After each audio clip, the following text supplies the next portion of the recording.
Hello everyone. I hope all of you are fine at your homes. So today we are going to start poem first of class 12, My Mother at 66 of book Flamingo, which is written by Kamla Das, very famous writer. In this poem, the poet relates a personal experience. Through it, she brings out a common paradox of human relationships. Sometimes we do feel deep sympathy of someone, but we fail to express it in proper manner.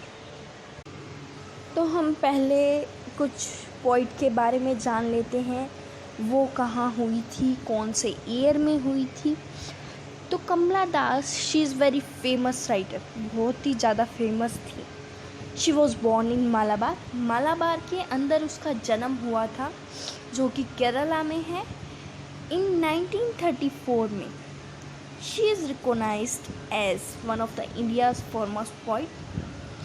उनका जो work था वो बहुत ही अच्छा था, जिसमें कहीं ना कहीं रियलिटी आती थी उनकी लाइफ की। And igneous flavour of the soil, जो घर से बनकर कुछ चीज़ें आती हैं उसी तरह से वो 2 लैंग्वेजेस जानती थी और उनके अंदर नॉवेल्स और कुछ शॉर्ट स्टोरीज़ भी लिखती थी। वो 2 लैंग्वेज कौन कौन सी थी? एक तो English and another one is Malayalam. और लेकिन वो अपने पेन नेम के साथ लिखती थी, जो था Madhavikutty. Some of her work in English include the novel Alphabets of Lust 1977, a collection of short stories Padmavati the Harlot and other stories in 1992। कुछ स्टोरीज़ उन्होंने 1997 में लिखी थी और कुछ स्टोरीज़ 1992 में लिखी थी। In the addition to 5 books of poetry, कितनी 5 बुक लिखी थी उसने पोइट्री की। She is very sensitive writer, वो बहुत ही सेंसिटिव राइटर थी, जो कैप्चर करती थी बारीकियों की। ह्यूमन रिलेशन में जो बारीकियाँ होती हैं उन्हें कैप्चर करती थी और उन्हें अपनी स्टोरी के अंदर या फिर नॉवल के अंदर एक्सप्रेस करती थी। And my mother eight 66 is an example. जो ये पोएम है ये उसका बहुत ही अच्छा एग्ज़ाम्पल है। Now I will give you detailed explanation of each stanza.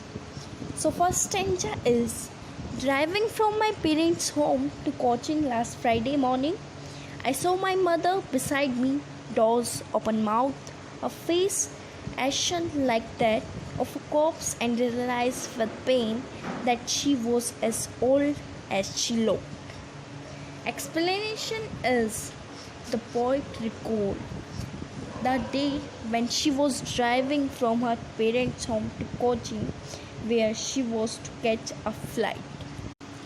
It was a Friday morning and her mother was also sitting beside her. She was going to airport to see off the poet, but when the poet turned to look at her mother, she found her dozing. Her mouth was open and her face looked very pale, like that of a corpse, like a dead body. Painful thought came to the poet's mind. She realized that her mother had not only become old but also looked very old in her looks. कि उसकी माता सिर्फ बूढ़ी ही नहीं होगी बल्कि वो बूढ़ी दिखती भी है और उसी के पास कुछ ही समय है कि वो यहाँ है। उनकी कंडीशन ही ऐसी थी, वो दिख ही ऐसी रही थी, इसीलिए। Now let's turn on second stanza. But soon put that thought away. जो भी वो थॉट उसके माइंड के अंदर आ रहा था कि उसकी मदर ओल्ड हो गई हैं या फिर डेड बॉडी की तरह दिख रही हैं, वो सब उसने क्या किया, अपने दिमाग से बाहर निकाल दिया। And looked out at young trees sprinting, the merry children spilling out of their homes. But after The airport security checkup standing a few yards away. I looked again at her. The poet soon drove away from her mind that thought of her mother's pale and aged face. She started looking out at the young trees that seemed to be running fast. उसने कुछ trees थे जो window से दिख रहे थे उसकी car की, उन्होंने देखा कि वो अपोजिट डायरेक्शन में बहुत जल्दी जा रहे हैं. She looked eight children running out of their home enjoy. कुछ चिल्ड्रंस जो अपने घरों से बाहर आ रहे थे प्लेग्राउंड में, उसने उनकी तरफ ध्यान दे लिया. एट लास्ट जब they reached the airport and the poet went through the security checkup. लेकिन बाद में जब वो एयरपोर्ट पहुंच गई और सिक्योरिटी चेकअप हो गया, now standing a few yards away, she looked at her mother once again. कुछ दूरी पर खड़ा होकर उसने फिर अपनी मदर को देखा. It is to be noted that the poet had not spoken a word to her mom all through the drive. And even now she just looks at her from a distance. पूरी driving पे उसने अपनी mother को कुछ भी नहीं बोला, बल्कि अभी भी वो सिर्फ उसे दूर से खड़े होकर देख रही थी.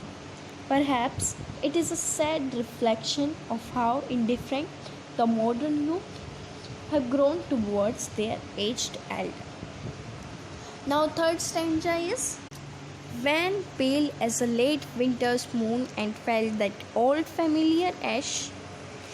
Ash means continuously feeling of pain, पीड़ा या दर्द. My childhood fear, but all I said was, see you soon, Amma. All I did was smile and smile and smile.